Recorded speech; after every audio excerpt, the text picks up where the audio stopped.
I just took the easy route this time, a hotel for the night. I didn't feel like packing up that soggy camp in the morning.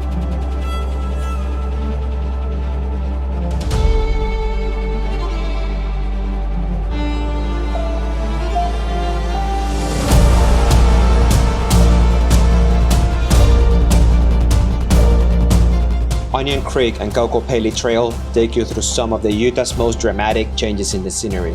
Starting in the wrecked broad canyons of Onion Creek, with over 20 stream crossings, you climb through layers of exposed sediments shaped by millions of years. As the trail continues onto Kokopelli, the elevation rises over 3,000 feet. Desert gives way pine forest, and by the time I reached La Salle Mountain, there was snow on the ground. In just a few hours, it feels like you've traveled through completely different worlds.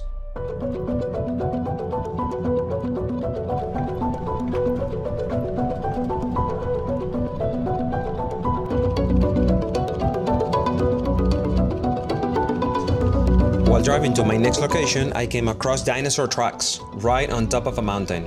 These footprints are over 150 million years old, left behind in what was once a muddy plain. Over time, tectonic shift uplifted the land, carrying these ancient traces all the way to the mountain's peak.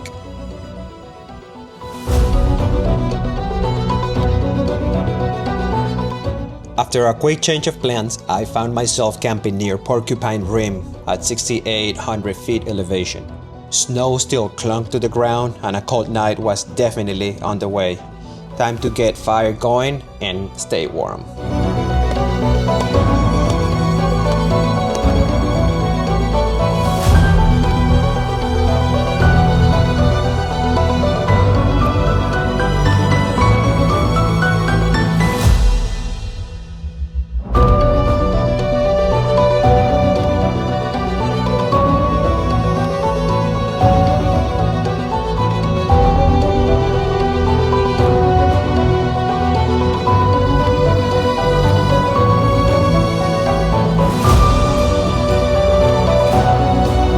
After one of my favorite dinners, the sky put on a show.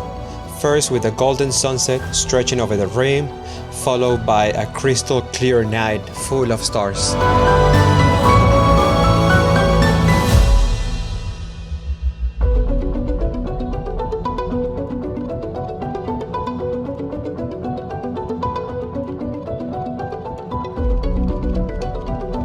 Today, I'm heading out to Chicken Corner Trails, just outside Moab.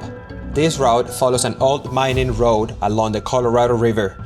Back in the 50s, during the height of the uranium boom, prospectors carved out this path to access remote mining sites. Now it is a favorite for its winding path through the red rock terrain and wide open views of Canyonland and La Salle Mountain.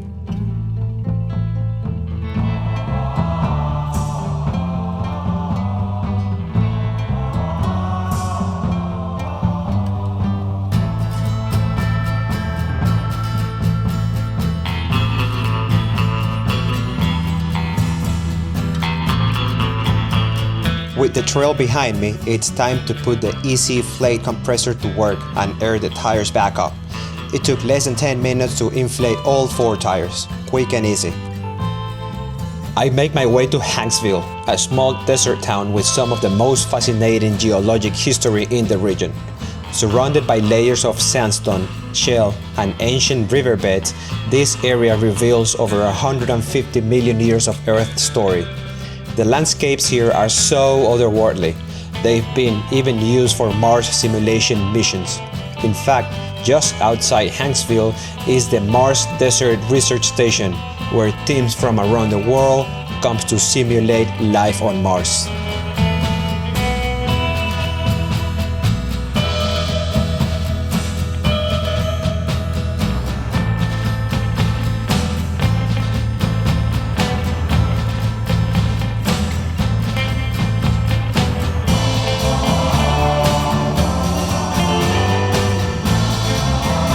I come across a striking spire rising from the desert.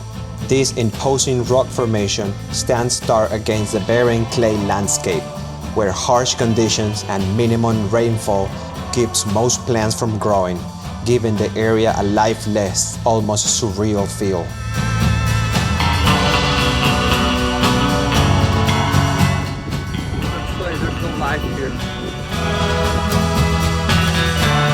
During the Cretaceous period, this area was a mix of swamps and rivers where plant material accumulated over time. These materials were buried under layers of sediment and they transformed into coal.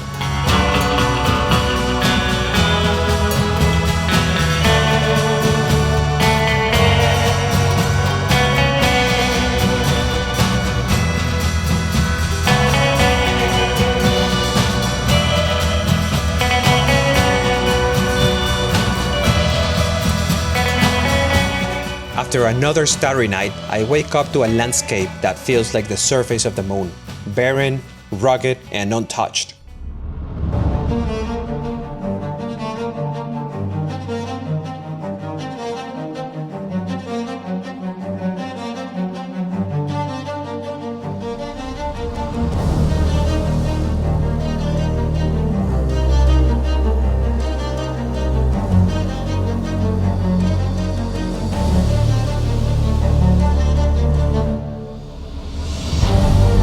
As I'm leaving, I spot someone stuck in the clay, using firewood under the tires to get unstuck. I pulled over to help, and within 5 minutes, they are back on the road.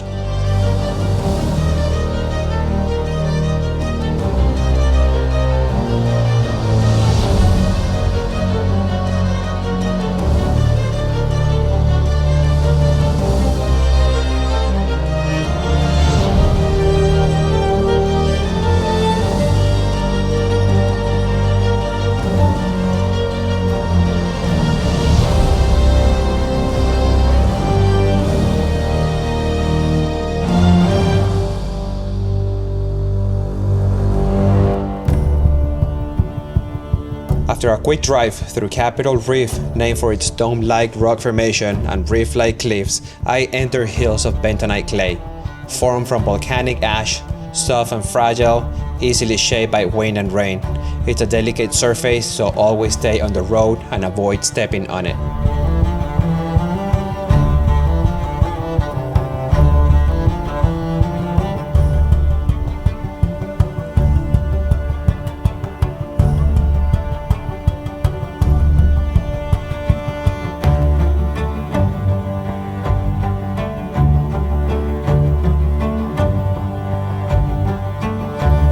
It is impressive how much landscape can change in just a few hours. From Hanksville, I follow scenic Byway 12 through Capitol Reef's red rocks, climbing toward Boulder Mountain at nearly 9,000 feet of elevation, where snowy pine forests line the road, then dropping into the pearl cliffs of Grand Staircase Escalante.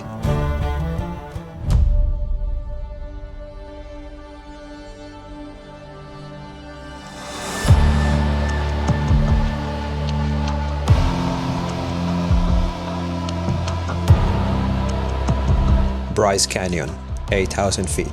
Hoodoos, erosion, frost action, sedimentary layers, 50 million years, ancient seas, weathered by time.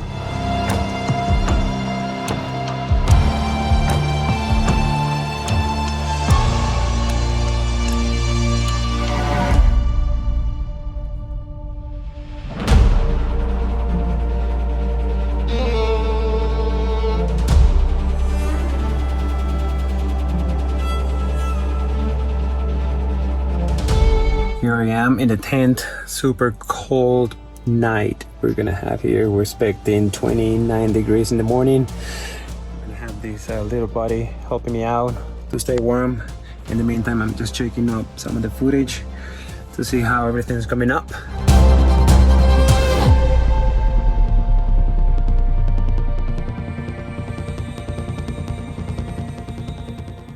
The drive into Zion is beautiful, but with only 3 to 5 hours, I had planned to visit Angel's Landing, Observation Point, and Emerald Pools, but they were all closed. The info on site was hard to find, and I wasted nearly 2 hours just getting in, waiting for the one-way tunnel, parking, and riding the shuttle. It's a very touristy-heavy place, crowded with people. With no other quick option, I followed the crowd to the Narrows, not realizing they sell water suits back at the visitor center. In the end, it felt like I missed an opportunity to experience this incredible park.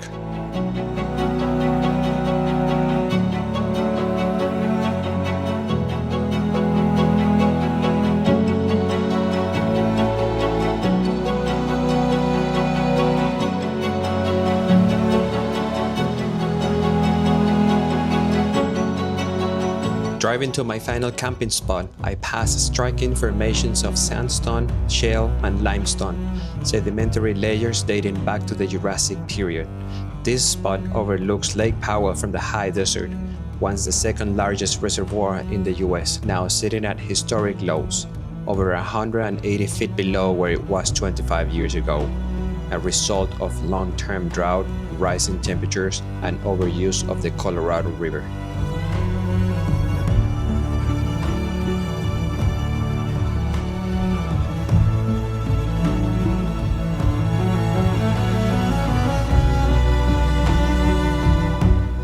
One last morning, the light spreads slowly, the silence wraps around me, enjoying a final glimpse of this experience.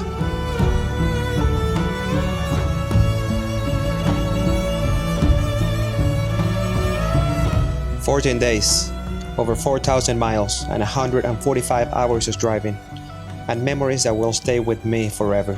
This journey wasn't just about the miles, it was about the moments, the silence, the people you meet on the road, and the wonder, a once-in-a-lifetime experience carried on every mile."